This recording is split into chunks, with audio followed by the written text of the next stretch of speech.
Hello everyone! In this video you will learn about a classic method of centroid-based clustering, namely k-means clustering. Together we will see how k-means clustering is implemented. After watching this video you will be able to implement k-means clustering. What is k-means clustering? K-means clustering groups all data samples into k clusters using centroids.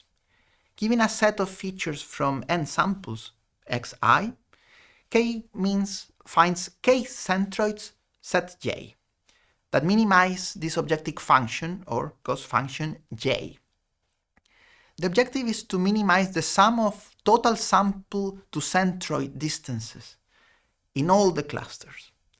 Note that k is the number of clusters and it is assumed given as an input for k-means. The k-means algorithm is iterative like centroid-based clustering methods. As initialization, we first randomly select k centroids. Then we repeat step 1 and step 2 till the objective function j is minimized. In step 1 is assigning all samples to their closest centroids. Step 2 is updating the centroids by calculating the mean of the samples assigned to the centroids. Let's use the data samples plot on the right to see how k-means works. First, at iteration 1, we initialize the k centroids. Here we assume 3 clusters, so k equals 3. In the figure you see we randomly generate 3 centroids in the feature space. The objective function is not yet calculated since this is the first iteration. Now we go to step 1 and assign samples to the closest centroids. By doing so, we obtain 3 clusters represented by 3 different colors. Now we go to step 2 to update the centroids by calculating the mean of the assigned samples. By doing so, we notice that 3 centroids are relocated in the feature space. This is the end of the first iteration, so we calculate the objective function j, and this is the result. Next, we start iteration 2 by step 1. Assigning samples to the closest centroids. In this plot, we can see the samples are reassigned and new clusters are formed. Again, we go to step 2 to update the centroids. In this plot, the centroids are updated. Then we calculate again the objective function j, and this is the result. Next, we go to iteration 3. At this iteration, we find that the samples and centroids remain the same, resulting in the same values of the objective function. Therefore, k-means stops, and we have our final 3 clusters shown in this plot. So this is how k-means works and can be implemented. The concept of a Voronoi diagram is often used to show the assignment of samples in a feature space. The centroids and a distance metric will create a partition of the feature space that can be visualized by Voronoi diagrams. This partition determines regions in which the data samples belong to their nearest centroid. Here you can see in 3 iterations how the Voronoi diagrams change and with the centroids and update the assignment of samples. Using the same data, now I ask you to think about the following question. Can k-means always find 3 perfect clusters like we just did when the initial centroids are different?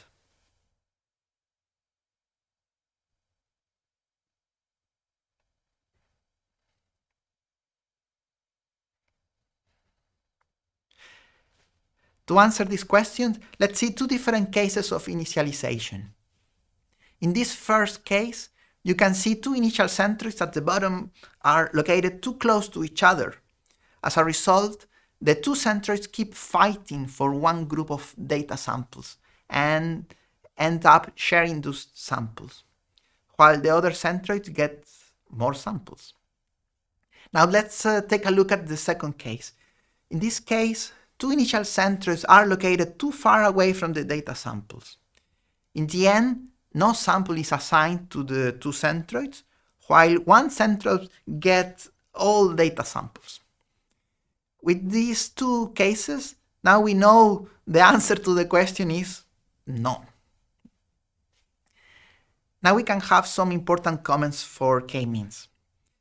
First, there is no guarantee of k-means to converge to a global optimum, because the algorithm depends on the initialization.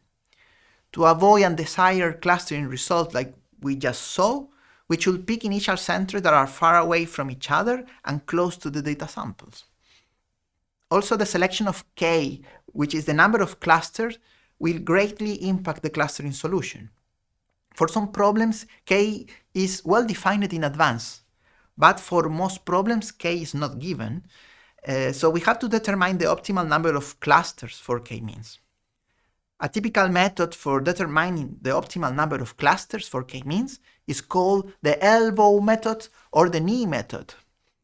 Using this method, we find the optimal number of clusters where the sharpest drop in cost is found when increasing the number of clusters. This optimal number of clusters means that even if we keep increasing the cluster number, we will not lower the cost substantially. Let's look at an example on the right. In this figure, we plot the number of clusters against the cost for a specific dataset. Two distances are used in k-means, which are the Euclidean distance and the Manhattan distance. Let's try to identify a reasonable elbow point for both curves. We can find out that for the curve of Euclidean distance, a small number of clusters, around 5, is good, is optimal. For the curve of Manhattan distance, around 20 to 30 clusters are optimal. Here are some important comments about finding the optimal k for k-means. First, the elbow method provides a trade-off between the complexity, that is the number of clusters, and performance or costs. However, this trade-off can be difficult to find and justify for some applications. Second, there are other methods for finding the number of clusters, for instance, silhouette or all statistical based methods such as the minimum description length or gap statistics. Finally, finding the number of clusters is sometimes not a fully unsupervised problem.